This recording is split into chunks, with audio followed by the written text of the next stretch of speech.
जय Hind friends. Online defence education के YouTube channel पर आपका स्वागत है। यहाँ पर मैं प्रीपोजिशन के कुछ क्वेश्चन लेके आया हूँ जो कि एयरफोर्स, नेवी और इंडिया के एग्ज़ाम के पॉइंट ऑफ व्यू से काफ़ी इंपॉर्टेंट हैं। ऐसे क्वेश्चन अक्सर एग्ज़ाम में आते रहते हैं। तो आइए देखते हैं इस क्वेश्चन को। पहले फिल इन द ब्लैंक से रिलेटेड है ये क्वेश्चन। पहले इस वीडियो को पॉज करके आप इन क्वेश्चन का आंसर अपने माइंड में डिसाइड कर लीजिए। फिर उसके बाद मैं इसको एक्सप्लेन करके सही आंसर बता दूंगा, तो आप अपना आंसर मैच भी कर लेंगे। अगर आंसर सही रहा तो बहुत अच्छी बात है, और अगर मान लीजिए गलत रहा तो फिर आप मैच कर लीजिए, और जिससे आपका कॉन्सेप्ट क्लियर हो जाएगा प्रीपोजिशन के। ये एक तरह से मॉक टेस्ट के जैसा ही है। तो आइए पहला क्वेश्चन देखते हैं। यहाँ पे पहला क्वेश्चन है, I met him dash Sunday morning. तो दोस्तों, एक रूल आप हमेशा अपने दिमाग में याद रखे रहिए कि जब भी कोई डे की बात हो या फिर कोई मंथ आए, जब भी कोई डे या फिर मंथ आए तो उसके पहले हमेशा प्रीपोजिशन ऑन का प्रयोग करते हैं। प्रीपोजिशन ऑन का प्रयोग करते हैं, इसलिए यहाँ पे अगर आप ऑप्शन बी लगाएं तो आपका आंसर बिल्कुल सही है। लेकिन इसके साथ ही मैं आपको एक और रूल बताता हूँ जो कि इससे भी ज़्यादा इम्पोर्टेंट है। जब भी किसी डे या मंथ के पहले अगर कोई एक्स्ट्रा वर्ड, जैसे कि जैसे संडे है तो संडे के पहले कोई एक्स्ट्रा वर्ड आ जाए, नेक्स्ट संडे, या फिर नेक्स्ट संडे आ जाए, या फिर लास्ट संडे आ जाए, या फिर प्रीवियस संडे आ जाए, तो ऐसे जब भी वर्ड आएंगे किसी भी डे के पहले या मंथ के पहले, तो वहाँ पे किसी प्रीपोजिशन का यूज़ नहीं किया जाएगा, वहाँ पे ऑन का प्रयोग नहीं होगा।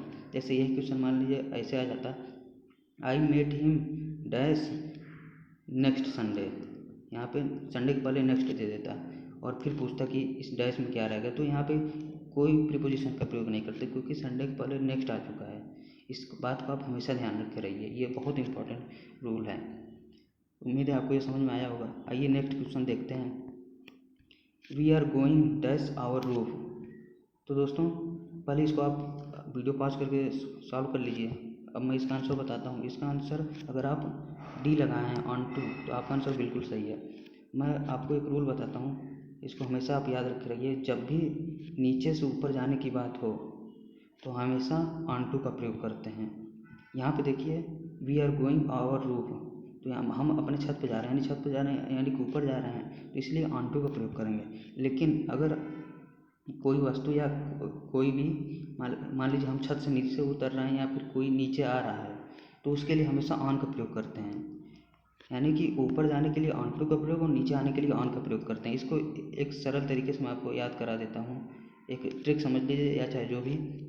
देखिए, हमको जीरो से हीरो बनने में काफ़ी समय लगता है, यानी काफ़ी मेहनत लगती है, और वो काफ़ी बड़ा बड़ा काम हमको करना पड़ता है, तभी हम बुलंदी पर पहुँच पाते हैं। और यहाँ पे देखिए ऑन टू है और ऑन है, इन्हीं दोनों में कन्फ्यूजन होता है।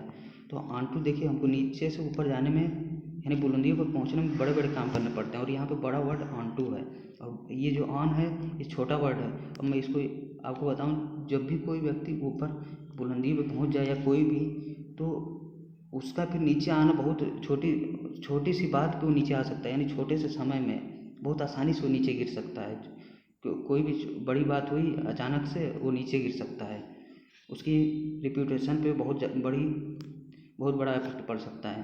तो यहाँ पे छोटी सी बात पे कोई व्यक्ति ऊपर से नीचे आ सकता है, और किसी व्यक्ति को अगर ऊपर जाना है तो उसके लिए बड़ा काम करना पड़ेगा, यानी ऑन टू का प्रयोग करेंगे। बड़े के लिए ऑन टू, बड़ा काम करने के लिए हमको ऊँचे पहुँचने के लिए बड़ा काम करना पड़ेगा, इसलिए बड़ा यहाँ ऑन टू है। और ऊपर से नीचे आने के लिए कोई भी छोटा काम कर दो ऊपर से नीचे आ जाएंगे, इसलिए ऑन छोटा वर्ड है। तो हमको ऊपर से नीचे आने के लिए ऑन का प्रयोग करेंगे, और नीचे से ऊपर जाने के लिए ऑन टू का प्रयोग करेंगे। उम्मीद है ये आपको बढ़िया से एकदम तैयार हो गया होगा। इसको आप हमेशा अपने दिमाग में रखे रहिए, क्योंकि काफ़ी इम्पोर्टेंट है ये। आइए नेक्स्ट क्वेश्चन देखते हैं। Third, I went there dash the forest. यहाँ पे सही आंसर है ए, थ्रू। दोस्तों, यहाँ पे जंगल के जरिए की बात हो रही है। हम जंगल के जरिए वहाँ पे गए, या फिर हम जंगल से होकर गए। तो जब किसी से जरिए या फिर से होकर बात हो, तो वहाँ पे थ्रू का प्रयोग करते हैं, और थ्रू का मतलब भी यही होता है, से होकर या से के जरिए। तो I went there through the forest, यहाँ पे और कोई ऑप्शन सुटेबल नहीं है, इसलिए ऑप्शन ए सही है। आइए नेक्स्ट क्वेश्चन देखते हैं। फोर्थ नंबर है, a frog jumped dash the well. यहाँ पे दोस्तों ये भी काफ़ी सिंपल क्वेश्चन है। यहाँ पे अगर आप ऑप्शन सी लगाएं तो आपका आंसर बिल्कुल सही है। यहाँ पे इनसाइड तो होगा नहीं और अपान भी नहीं होगा, बचा इन और इनटू। तो इनका प्रयोग गति के लिए होता है। जब कोई व्यक्ति या कोई भी चीज़ गति करे तो वहाँ पे इन का प्रयोग करते हैं। जब ये फ्रॉग गति तो कर रहा है लेकिन गति के साथ साथ अपनी पोजीशन भी चेंज कर रहा है। मान लीजिए मेढक यहाँ पे है, ये मेढक है और यहाँ से कूदा तो यहाँ पे पहुँच गया, तो ये अपनी गति तो की लेकिन साथ ही साथ अपनी पोजीशन भी चेंज कर लिया। इसलिए पोजीशन जब भी चेंज हो गति के साथ तो वहाँ इनटू का प्रयोग करेंगे। तो इसको आपको हमेशा ध्यान में रखना है। आइए नेक्स्ट क्वेश्चन देखते हैं। नेक्स्ट क्वेश्चन है he divided his property dash his two sons. ये काफ़ी सिंपल क्वेश्चन है, इसको आप सही किए होंगे उम्मीद है। यहाँ पे सही आंसर है बिटवीन। जब भी दो की बात हो तो वहाँ पे बिटवीन का प्रयोग करेंगे और दो से ज़्यादा की बात हो तो वहाँ पे अमक का प्रयोग करेंगे। ये सिंपल सा क्वेश्चन था, इसलिए आगे बढ़ते हैं।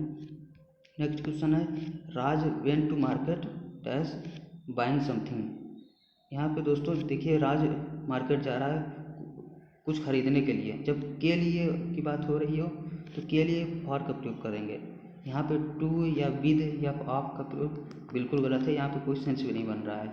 इसलिए हमेशा जब हम कहीं जाते हैं या फिर किसी उद्देश्य के लिए कोई बाहर जाता है, यहाँ पे वो कुछ खरीदने के लिए जा रहा है यानी उसका कुछ उद्देश्य है बाहर जाने के लिए, तो फॉर का प्रयोग करेंगे। वो कुछ खरीदने के लिए जा रहा है, फॉर मीन्स होता भी के लिए है, तो इसलिए ऑप्शन ये सही है यहाँ पे। आइए नेक्स्ट क्वेश्चन देखते हैं he can not complain dash मी। तो यहाँ पे देखिए दोस्तों कंप्लेन के साथ तीन प्रीपोजिशन का प्रयोग करते हैं। कंप्लेन के साथ तीन प्रीपोजिशन का प्रयोग करते हैं। इसको मैं आपको बढ़िया समझाता हूँ, ये काफ़ी इम्पोर्टेंट है। देखिए दोस्तों कंप्लेन एक होता है कंप्लेन अगेंस्ट, एक होता है कंप्लेन अगेंस्ट और एक होता है कंप्लेन टू और एक होता है कंप्लेन ऑफ। तो दोस्तों देखिए दोस्तों कंप्लेन अगेंस्ट और कंप्लेन टू ये दोनों व्यक्ति के लिए प्रयोग किया जाता है, इसको आप हमेशा याद रख रहिए। और कंप्लेन ऑफ जो है ये वस्तु के लिए प्रयोग करते हैं। कंप्लेन ऑफ वस्तु के लिए प्रयोग करते हैं। मैं आपको पहले ऑफ याद करा देता हूँ, उसके बाद अगेंस्ट आपको आसानी से याद हो जाएंगे। पहले इन दोनों में कन्फ्यूजन रहता है तीनों में। ऑफ का प्रयोग देखिए वस्तु का प्रयोग किया जाता है, आपका प्रयोग वस्तु के लिए किया जाता है। देखिए वस्तु का पहला अक्षर वो है वह है और ऑफ का भी पहला जो लेटर है वो ओ है और वो वह दोनों काफ़ी सिमिलर हैं। तो इसको आप दिमाग में रिलेट कर लीजिए एक दूसरे से और इसको याद कर लीजिए। कंप्लेन ऑफ वस्तु के लिए आएगा, कंप्लेन ऑफ वस्तु के लिए आएगा। ऐसे 2-3 बार आप दिमाग में अपने बोल देंगे कंप्लेन ऑफ वस्तु, कंप्लेन ऑफ वस्तु, तो ये आपको हमेशा के लिए याद हो जाएगा। और बचा कंप्लेन अगेंस्ट और कंप्लेन टू। तो कंप्लेन अगेंस्ट दोस्तों तब आता है जब किसी व्यक्ति के खिलाफ शिकायत की जाती है।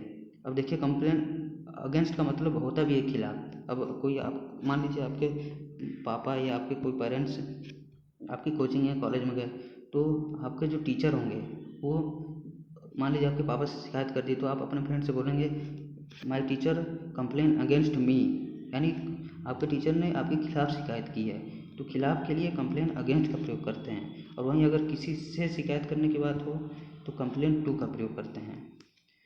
जब किसी व्यक्ति से शिकायत की जाए तो कंप्लेन टू का प्रयोग करते हैं। उम्मीद है आपको ये समझ में आया होगा। इसके लिए अलग से भी वीडियो मैं बना दूंगा काफ़ी बढ़िया से, उसमें एग्जाम्पल देके सबका अलग अलग। इसमें एग्जाम्पल नहीं दे सकता क्योंकि वीडियो काफ़ी लंबी हो जाएगी। तो आइए ये वाला क्वेश्चन देखते हैं he can not complain dash मी। तो यहाँ पे टू कंप्लेन के साथ तीन प्रोपोजिशन होती है, एक अगेंस्ट, एक टू और एक ऑफ। तो यहाँ टू तो आया नहीं है, तो टू और अगेंस्ट में कन्फ्यूजन वाली बात ही नहीं है। और बचा अगेंस्ट और ऑफ। तो आपको मैं बताया कि आपका प्रयोग कंप्लेन ऑफ वस्तु के लिए करते हैं, वो ऑफ वस्तु, ऑफ वस्तु। और कंप्लेन अगेंस्ट बचा और टू तो है नहीं, कंप्लेन अगेंस्ट बचा, तो डेफिनेटली यही आंसर सही होगा, ऑप्शन बी। फॉर और विद का तो कोई सवाल ही नहीं उठता यहाँ पे। तो उम्मीद है आपको ये क्वेश्चन काफ़ी बढ़िया समझ में आ गया होगा। और नेक्स्ट नहीं भी समझ में आया होगा तो फिर मैं इसके लिए कंप्लेन के लिए एक अलग वीडियो बना दूंगा 2-3 मिनट की, उसमें आप समझ लीजिएगा एग्जाम्पल के सहित। नेक्स्ट क्वेश्चन है अ bridge is built dash the river.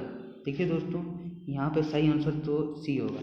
जब भी ऐसी बात हो एक छोर से दूसरे छोर की बात हो, यानी एक छोर से दूसरे छोर जाने की बात हो, तो यहाँ पे ओवर का प्रयोग करते हैं। और जब भी कोई ब्रिज होगा हमेशा एक छोर से दूसरे छोर की तरह ही होता है, तो यहाँ पे ऑप्शन सी सही है।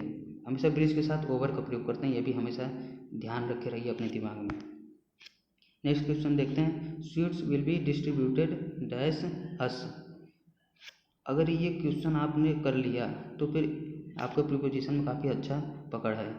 यहाँ पे सही आंसर अगर आपने अमंग लगाया है तो आपका आंसर बिल्कुल गलत है। यहाँ पे सही आंसर है अमंगस्ट। अमंगस्ट का प्रयोग इसलिए सही है यहाँ पे क्योंकि ये देखिए जो अस है, अस का पहला वर्ड जो है वावेल है, और जब भी कोई वर्ड वावेल से स्टार्ट हो तो वहाँ पे, और दो से अधिक की बात हो रही है तो वहाँ पे हमेशा अस का प्रयोग करें। मतलब जो वर्ड वावेल से स्टार्ट हो उसके साथ हमेशा एमंगस्ट का प्रयोग करेंगे। और यहीं अगर ऐसा कोई वर्ड आता जो कि वावेल से स्टार्ट नहीं रहता तो वहाँ पे एमंग का प्रयोग करते हैं। जैसे यहीं अगर दे देता अस की जगह दे देता है यहाँ पे देम, यहाँ पे अगर देम दे देता है sweets will be distributed dash them, तो यहाँ पे देखिए जो देम का पहला वर्ड है टी, ये कंसोनेंट है, और जब कंसोनेंट के लिए हमेशा एमंग का प्रयोग करेंगे दो से अधिक के लिए, और वावेल आ जाए तो उसके लिए एमंग का प्रयोग करेंगे। और दो से अधिक की बात हो रही है तो बिटवीन और अलंग के तो कोई यहाँ पे सवाल ही नहीं उठता। ये इसको आप हमेशा ध्यान रख रहिए, काफ़ी बढ़िया रूल है। आइए नेक्स्ट क्वेश्चन देखते हैं। नेक्स्ट क्वेश्चन है 10 number, I walk in the morning dash my friends. दोस्तों यहाँ पे साथ की बात हो रही है, मैं अपने फ्रेंड्स के साथ सुबह वॉक करता हूँ, तो साथ की बात हो रही है तो यहाँ अलॉन्ग विथ का प्रयोग करेंगे। अलॉन्ग विथ का प्रयोग साथ के लिए किया जाता है।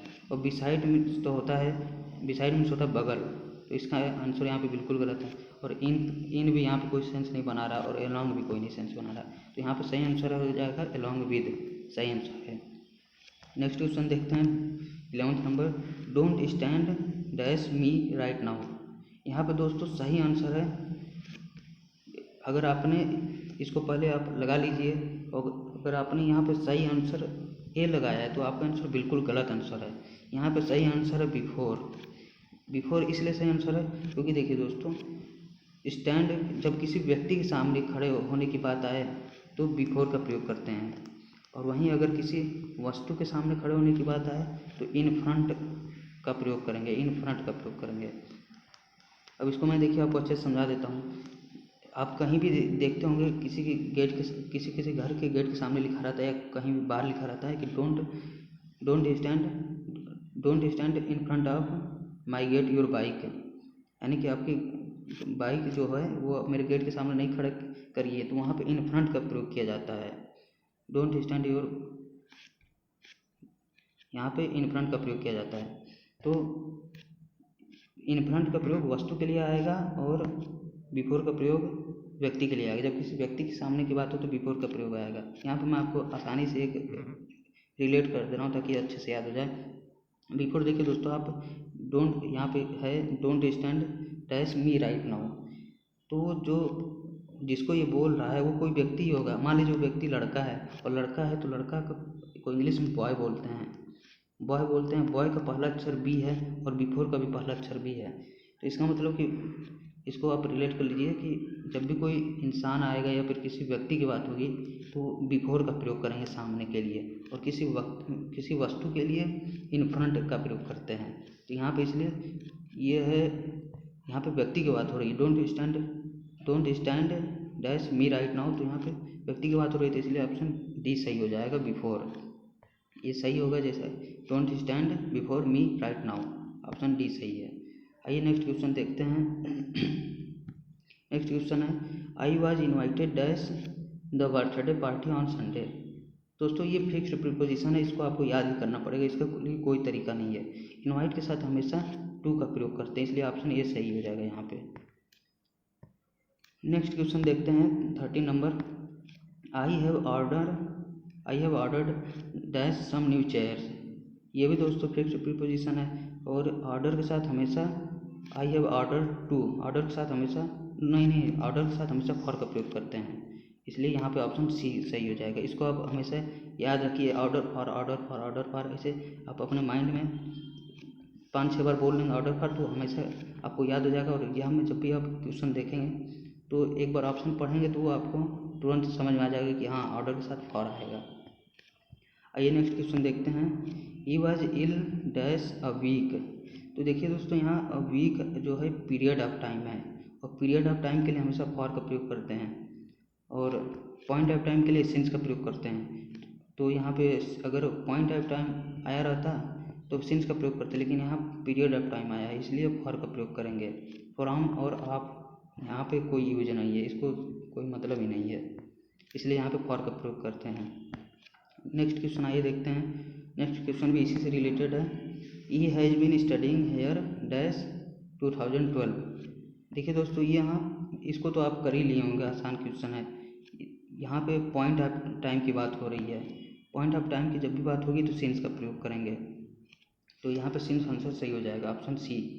और एक मैं और आपको तरीका बता देता हूँ, जब भी परफेक्ट टेंस की बात हो, ठीक है, यहाँ पे प्रेजेंट परफेक्ट टेंस आया है, जब भी परफेक्ट टेंस की बात हो, चाहे प्रेजेंट परफेक्ट टेंस हो चाहे पास्ट परफेक्ट टेंस हो, तो परफेक्ट टेंस में हमेशा सिंस का प्रयोग करते हैं, ना कि फॉर का। अगर आप मान लीजिए आपको पॉइंट ऑफ टाइम नहीं नज़र आ रहा है या नहीं समझ में आ रहा है, तो आपने देखे कि परफेक्ट टेंस है तो वहाँ पे आप सिंस का प्रयोग कर सकते हैं, डेफिनेटली वो सही होगा। और 16वां क्वेश्चन है। 16वां क्वेश्चन में आपको ये बढ़िया क्वेश्चन है, इसको मैं सॉल्यूशन मतलब आंसर नहीं बताऊंगा, लेकिन इसका कॉन्सेप्ट मैं बता दे रहा हूँ। इसका आंसर आप कमेंट सेक्शन में खुद कमेंट कर दीजिएगा, क्योंकि बढ़िया क्वेश्चन है, ये काफ़ी इंपॉर्टेंट क्वेश्चन है। ये प्रीपोजिशन से बहुत बार ये क्वेश्चन पूछा जाता है, एंग्री के साथ कौन सी प्रीपोजिशन आएगी। देखिए दोस्तों एंग्री के साथ दो प्रीपोजिशन आती है, एक होता है एंग्री के साथ दो प्रीपोजिशन आती है, एक होता है एंग्री विद और एक होता है एंग्री एट। विद का प्रयोग पर्सन के लिए किया जाता है एंग्री विद, और एट का प्रयोग एंग्री एट किसी वस्तु के लिए किया जाता है। तो जब किसी पर्सन के लिए बात हो तो वहाँ विद का प्रयोग करेंगे, और जब किसी वस्तु के लिए कोई व्यक्ति अगर किसी व्यक्ति के ऊपर गुस्सा हो रहा है, मान लीजिए आप किसी अपने भाई अपनी बहन या फिर अपने फ्रेंड्स के ऊपर गुस्सा हो रहे हैं, तो आप एंग्री विद का प्रयोग करेंगे। तो आप अपने माइंड में कह सकते हैं I am angry with you. You जैसे यू है तो यू कोई पर्सन ही होगा, तो I am angry with you. आप इसको जब भी किसी से गुस्सा होइए तो आप माइंड में हमेशा ही बोल लीजिए I am angry with you, तो आपको ये हमेशा डेफिनेटली प्रैक्टिकली याद हो जाएगा, इसको आपको ज़्यादा पढ़ने की ज़रूरत नहीं पड़ेगी। और अगर किसी वस्तु से आप गुस्सा हैं तो I am angry at you, यहाँ पे किसी वस्तु के लिए एट का प्रयोग कर देंगे, लेकिन आप इसको केवल ये याद कर लेंगे, दूसरा आपको अपने आप याद हो जाएगा। आप जब भी अपने किसी से गुस्सा हों तो आप एंग्री विद का प्रयोग करेंगे। इसको मैं आप एक और आसान तरीका बता देता हूँ। देखिए दोस्तों एंग्री विद जो होता है वो पर्सन के लिए आता है, और जब भी आप कोई गेम खेलते हैं मोबाइल में, मैं आपको एक तरीका बता रहा हूँ याद करने का, जब भी आप कोई गेम मोबाइल में खेलते हैं तो फिर आप जब मैच जीत जाते हैं तो उसमें लिखा आता है कि you win the match, you win the match. देखिए दोस्तों यहाँ विन और यहाँ विद दोनों काफ़ी सिमिलर हैं, यहाँ WI यहाँ WI, विन विद काफ़ी प्रोनाउंसिएशन भी इनका सेम आ रहा है। तो जब आप कोई जीतेगा तो फिर कोई व्यक्ति ही तो जीतेगा, तो यहाँ पे विन में जो आ रहा है WI और विद भी आ रहा है, कोई वस्तु तो जीत नहीं सकती, इसलिए विन का विद से रिलेट करके याद कर सकते हैं कि एंग्री विद पर्सन के लिए आता है। और वैसे भी आप इसको अपने डेली लाइफ में बोल सकते हैं कि I am angry with you. तो दोस्तों इसका सही आंसर आप कमेंट सेक्शन में, उम्मीद है आप इसका सही आंसर दे देंगे। My brother was angry dash मी। तो चलिए दोस्तों मिलते हैं आपको नेक्स्ट वीडियो में। इसी तरह मैं और 15-20 क्वेश्चन लाऊंगा प्रीपोजिशन के, काफ़ी इंपॉर्टेंट, जो कि आपके काफ़ी हेल्प करेंगे आपके कॉन्सेप्ट क्लियर करने में। तो उम्मीद है दोस्तों आपको वीडियो काफ़ी पसंद आई होगी। अगर पसंद आई है तो लाइक कर लीजिए, और ये मेरी पहली वीडियो है इसलिए थोड़ा बहुत अगर कोई गलती हो या कोई आपका कोई सुझाव हो तो आप कमेंट सेक्शन में बताइए, मैं उसको ज़रूर इम्प्रूवमेंट कर लूँगा वीडियो में। चलिए दोस्तों फिर मिलते हैं नेक्स्ट वीडियो में, तब तक के लिए जय हिंद जय भारत।